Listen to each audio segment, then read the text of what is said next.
En las montañas del siglo XIX, donde la tierra era tan abrupta que ni los caballos querían avanzar, el negocio de la madera estaba al borde del colapso. Los aserraderos podían cortar millones de pies de madera cada año, pero mover esos troncos hacia los molinos era una batalla perdida. Los caminos de invierno, helados y compactos, funcionaban bien durante unas pocas semanas. Luego llegaba el deshielo y el barro tragaba trineos, animales y esperanzas. Los troncos quedaban abandonados en el bosque como si la naturaleza reclamara lo que el hombre había intentado arrancarle. Los jefes madereros veían cómo sus ganancias se derretían igual que la nieve, atrapados en un sistema que se volvía inútil en cuanto la primavera tocaba los árboles. Mover madera era lento, caro e impredecible. Un equipo de caballos podía hacer 2 o 3 viajes por día si el clima era amable. Pero eso apenas alimentaba un molino hambriento que devoraba madera con la velocidad de un incendio forestal. Los números simplemente no cuadraban. Los hombres trabajaban, los animales se agotaban, los caminos se destruían y aún así miles de troncos quedaban varados. Las pérdidas eran enormes, suficientes para hundir cualquier empresa poco precavida. Y mientras tanto, las ciudades crecían y pedían más madera que nunca. La alternativa lógica parecía ser el ferrocarril.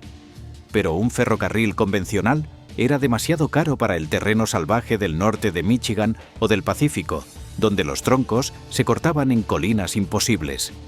Construir una vía ferroviaria seria requería nivelar tierra, excavar túneles, colocar durmientes estables y asegurar longitudes adecuadas de rieles gruesos y perfectamente alineados.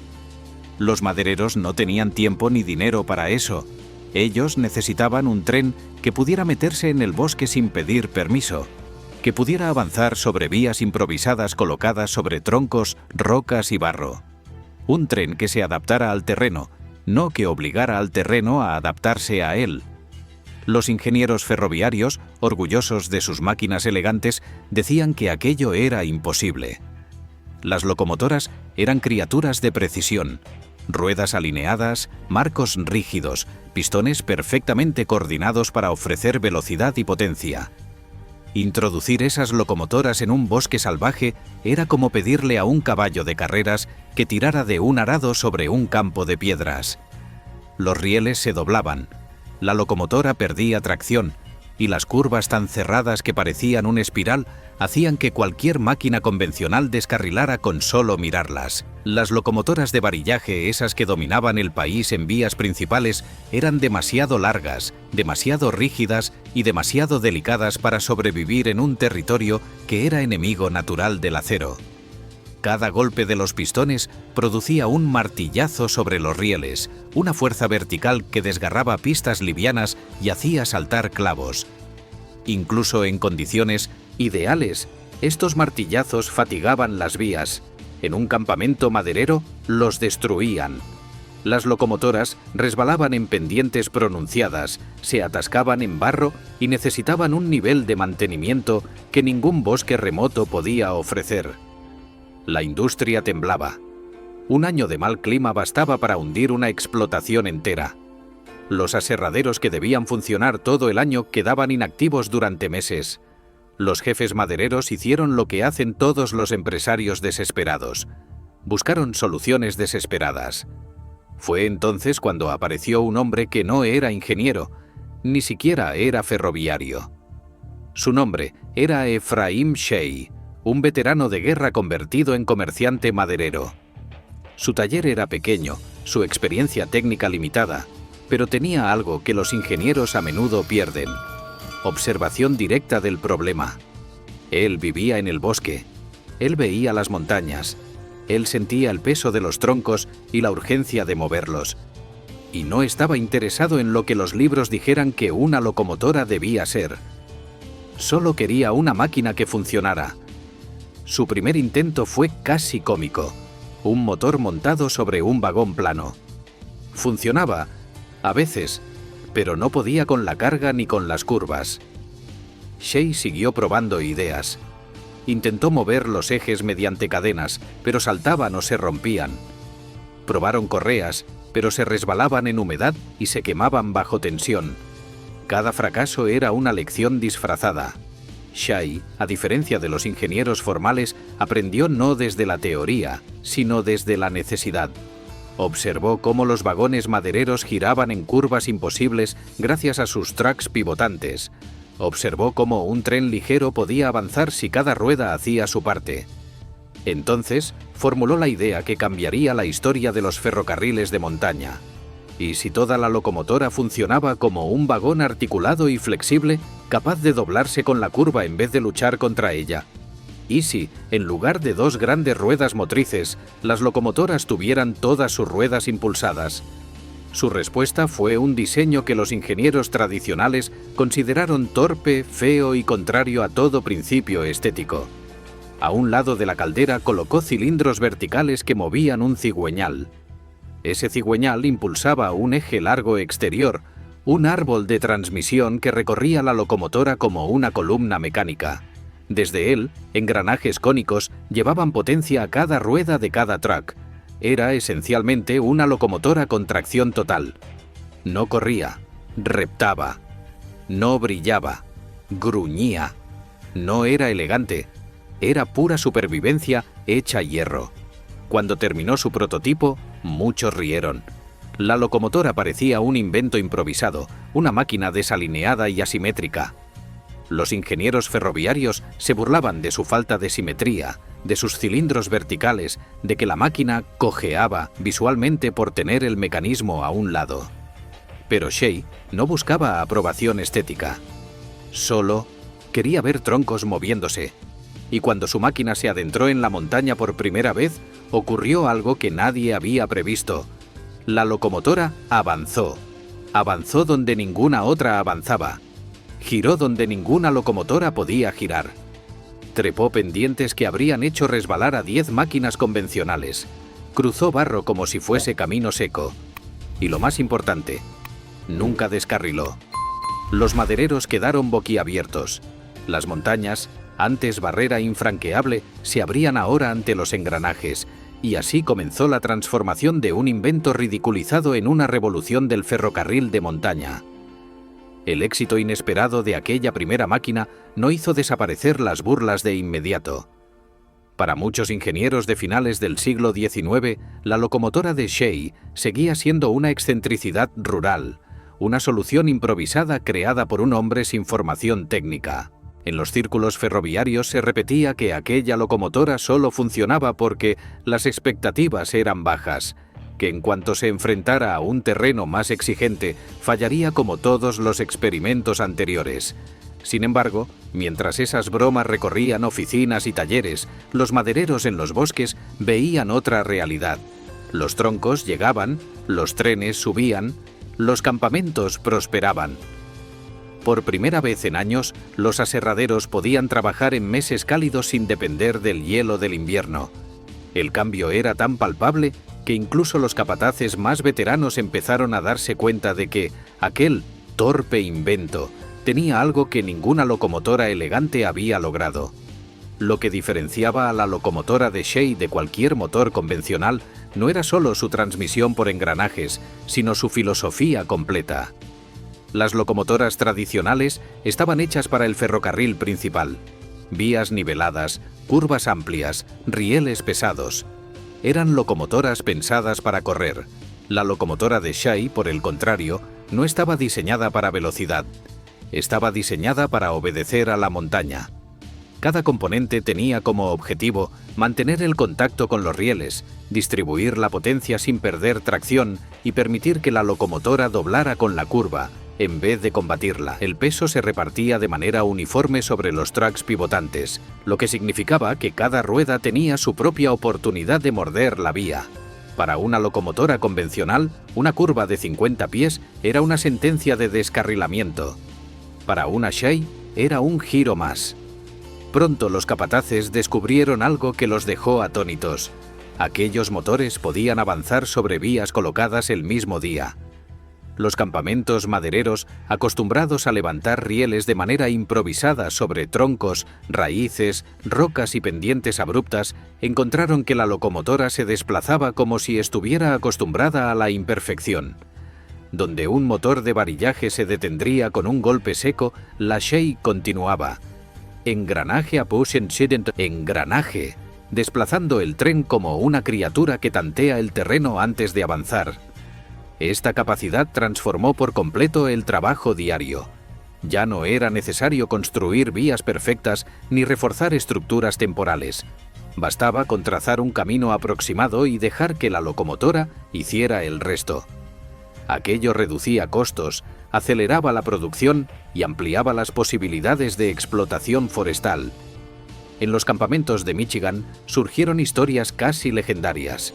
Se contaba que aquellas locomotoras podían trepar pendientes tan pronunciadas que los hombres debían inclinarse hacia adelante para no caer, que podían arrastrar troncos aún chorreando savia por barrancos que antes solo conocían los animales, que podían girar en curvas tan cerradas que un caballo apenas cabría en ellas. Para quienes vivían en el bosque, aquello no era teoría, era supervivencia. Y para las compañías madereras significaba dinero real. Una locomotora que podía moverse durante los meses cálidos significaba temporadas de trabajo más largas, menor dependencia del clima y un rendimiento superior al doble que el de los equipos de caballos. Mientras tanto, en las ciudades industriales, los ingenieros seguían riéndose. En revistas técnicas se la describía como una máquina de baja categoría, útil solo para quienes no podían permitirse un ferrocarril de verdad. Algunos artículos la llamaban herramienta de mineros y leñadores, como si fuera un insulto. Otros advertían que su diseño asimétrico era ineficiente y que la transmisión externa sería un punto débil expuesto al polvo, al barro y al clima. Pero a medida que los años pasaban, ninguna de esas críticas se cumplía. Las locomotoras Shea sobrevivían a tormentas de nieve, a inundaciones, a vías torcidas, a taludes derrumbados. Donde una locomotora hermosa fallaba por exceso de orgullo mecánico, la Shea avanzaba porque no pretendía ser perfecta, solo pretendía moverse. Las compañías madereras empezaron a hacer pedidos con tanta frecuencia que Lima Machine Works, que había dudado del invento, se vio obligada a reorganizar su planta para construir más unidades. Y cada nueva locomotora desembarcaba en un campamento distinta de la anterior, porque cada cliente pedía modificaciones específicas, más potencia, más ejes motrices, calderas más grandes, tracks reforzados. Lo que había comenzado como un prototipo torpe se convirtió en una familia entera de locomotoras adaptadas para cualquier tipo de montaña. Algunas compañías descubrieron que las Shea podían reemplazar no solo a los caballos, sino también a equipos completos de trabajadores. Antes, un grupo de 20 hombres necesitaba horas para mover un conjunto de troncos apenas unos cientos de metros. Con la locomotora, el mismo trabajo podía hacerse en un solo viaje, reduciendo el esfuerzo humano y aumentando la seguridad. Además, la capacidad de la Shea para moverse a velocidad extremadamente baja, veces apenas más rápida que un hombre caminando, permitía maniobrar cargas delicadas sin riesgo de vuelco, algo que hubiera sido imposible con locomotoras más rápidas. La reputación de la Shea creció con tal fuerza que comenzó a interesar a industrias fuera de la madera. En zonas mineras, donde las pendientes eran tan extremas que los ferrocarriles tradicionales no podían acercarse, los ingenieros empezaron a preguntar por la máquina. Y cuando la probaron en terrenos oscuros, fríos y húmedos, quedaron asombrados. La locomotora no necesitaba condiciones ideales. Avanzaba entre rocas sueltas, túneles estrechos y rampas tan inclinadas que parecían caminos de cabras. El ruido de sus engranajes llenaba las minas como un sonido metálico de esperanza, recordando a los trabajadores que, aunque la maquinaria fuera humilde, era capaz de hacer cosas extraordinarias. Las noticias comenzaron a viajar más allá del bosque y la mina. En publicaciones ferroviarias se hablaba cada vez más de un fenómeno inesperado, la locomotora que conquistaba montañas. Los primeros artículos todavía sonaban escépticos, pero poco a poco el tono cambió. Los ingenieros más jóvenes, hambrientos de innovación, comenzaron a preguntar por qué un invento ridiculizado estaba resolviendo problemas que la ingeniería tradicional consideraba imposibles. Esa pregunta abrió una grieta en la visión ortodoxa del ferrocarril. Si una locomotora con engranajes podía hacer lo que las locomotoras elegantes no podían, entonces tal vez el futuro no era solo cuestión de simetría y velocidad. Tal vez existía otro camino. Y así, mientras la industria debatía en oficinas iluminadas por lámparas de gas, en los bosques la verdad se hacía evidente. La locomotora de Shea había cambiado el mapa. Los madereros podían llegar a bosques antes inaccesibles, explotar barrancos antes intocados y mover troncos todo el año. Los aserraderos trabajaban sin descanso y las ciudades crecían alimentadas por montañas enteras de madera que antes se habrían perdido. En un giro inesperado del destino, la locomotora que los ingenieros habían llamado torpe estaba demostrando que la verdadera elegancia mecánica no se mide por su apariencia, sino por su capacidad para resolver problemas que parecían insuperables. A medida que avanzaba la década de 1880, el murmullo sobre la locomotora de Shea se transformó en un rumor de proporciones épicas. Lo que había comenzado como un experimento improvisado en un taller rural estaba empezando a adquirir la reputación de algo mucho más grande.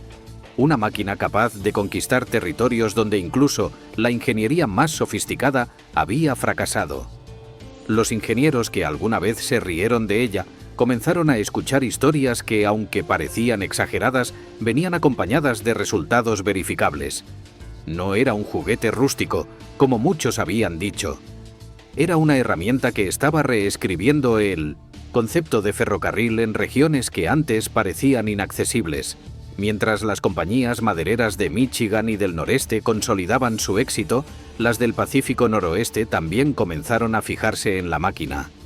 Si podía sobrevivir al barro del deshielo, entonces también podría sobrevivir a los bosques húmedos y traicioneros de Oregón y Washington, donde la lluvia convertía cualquier camino forestal en un abismo lodoso. Y así fue.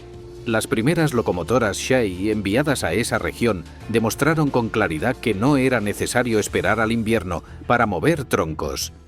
Aquella idea cambió por completo el modelo económico de la madera. Las montañas dejaron de ser estaciones temporales y se convirtieron en territorios de producción constante, donde una locomotora pequeña y aparentemente torpe podía trabajar sin descanso todos los meses del año. Su capacidad para avanzar lentamente, casi como si caminara, la hacía extremadamente segura en terrenos en los que un motor convencional habría saltado descarrilado al primer golpe. Aquella lentitud, tan criticada por los expertos que preferían máquinas rápidas y elegantes, resultó ser una ventaja insuperable. En una industria donde un solo descarrilamiento podía destruir días enteros de trabajo, la fiabilidad era más valiosa que la velocidad. La Shea no solo evitaba accidentes, evitaba pérdidas económicas, y en un negocio tan pesado como el de la madera, esa diferencia significaba supervivencia. La expansión de la Shea hacia las minas fue igual de sorprendente. En regiones montañosas donde el terreno era tan empinado que ni siquiera los burros podían subir con carga completa, las locomotoras Shea comenzaron a abrir caminos que antes no existían. Los mineros decían que parecían animales mecánicos, avanzando con paciencia en pendientes absurdas donde el aire frío hacía temblar los huesos. No había terreno demasiado salvaje, ni curva demasiado cerrada, ni vía demasiado endeble.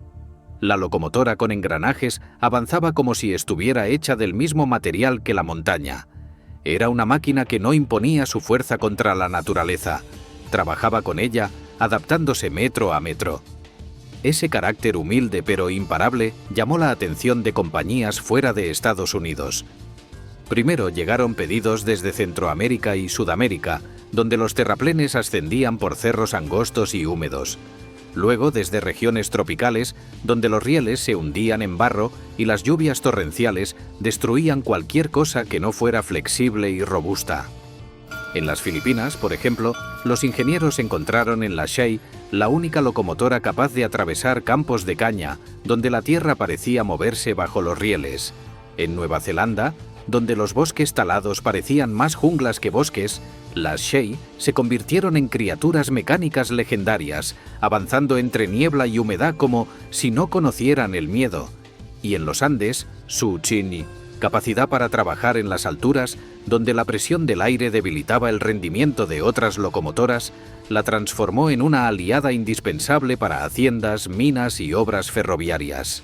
Cada año, la reputación de la Shay crecía, y con ella crecía la sensación de que esta locomotora torpe había sido juzgada injustamente desde el principio. Su apariencia poco convencional, su sonido mecánico de engranajes golpeando, su estructura asimétrica y su falta de elegancia habían engañado a todos menos a quienes realmente entendían el terreno. No era un caballo de carreras, era un animal de carga, y en la montaña esa diferencia lo era todo. Con el paso del tiempo, incluso los ingenieros que inicialmente despreciaron el diseño empezaron a admitir su error. Se dieron cuenta de que la genialidad del invento no estaba en la belleza, sino en la solución. La fuerza de la locomotora no venía de sus cilindros verticales, sino de su filosofía. Era una máquina creada para resolver un problema que nadie más había podido resolver. Y cuando una máquina consigue eso, se vuelve indispensable. Por eso, cuando llegó el siglo XX y la industria del vapor comenzó su lenta despedida, la Shay continuó viviendo en rincones donde los trenes modernos no podían entrar. Incluso con la llegada del diésel, muchas compañías mantuvieron su Shay en servicio, porque ninguna otra locomotora ofrecía la combinación perfecta de flexibilidad, potencia y tracción total. A medida que la producción avanzaba, el número de locomotoras construidas por Lima Machine Works alcanzó una cifra que nadie habría imaginado cuando los ingenieros se reían del primer diseño. Más de 2.700 unidades salieron de las fábricas, una cifra que no solo demuestra su éxito comercial, sino también la profundidad de su impacto.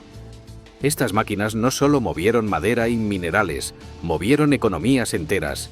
Cambiaron la forma en que se construían los ferrocarriles, cómo se exploraban las montañas y cómo se conectaban regiones remotas. Su legado continúa vivo en el presente. Más de un siglo después de su invención, más de 100 Shay permanecen preservadas y casi una veintena sigue funcionando en trenes turísticos y líneas patrimoniales. Cuando una Shay enciende su caldera y pone en marcha su transmisión, el sonido metálico de los engranajes parece una voz que atraviesa generaciones. Para los espectadores modernos, no es extraño sentir un estremecimiento al ver cómo una locomotora tan antigua asciende una pendiente que desafiaría incluso a máquinas diésel. La gente se detiene a observar, a grabar, a aplaudir, porque cuando la Shay avanza, se siente más que el movimiento de una máquina. Se siente el triunfo de una idea que venció a la burla, a la tradición y a los límites del terreno. Ese es el corazón de la historia. Una máquina que nadie tomó en serio, creada por un hombre que no era ingeniero, terminó conquistando las montañas con una mezcla de ingenio, perseverancia y pura necesidad. Mientras el mundo apostaba por la velocidad, Shay apostó por la adaptabilidad. Mientras otros buscaban elegancia, él buscó utilidad. Y mientras las locomotoras tradicionales se estrellaban contra los límites del terreno, la suya encontró la forma de trabajar con él, no contra él. En última instancia, el triunfo de la locomotora de Shay no es solo un triunfo mecánico. Es una lección que trasciende el ferrocarril. A veces las soluciones más revolucionarias no nacen en laboratorios, sino en talleres modestos. No vienen de expertos, sino de quienes viven el problema en carne propia. Y casi siempre, esas ideas nuevas y extrañas provocan risa antes de provocar admiración. Pero la montaña no se ríe. La montaña solo deja pasar a quien sabe escucharla. Y la locomotora con engranajes lo hizo.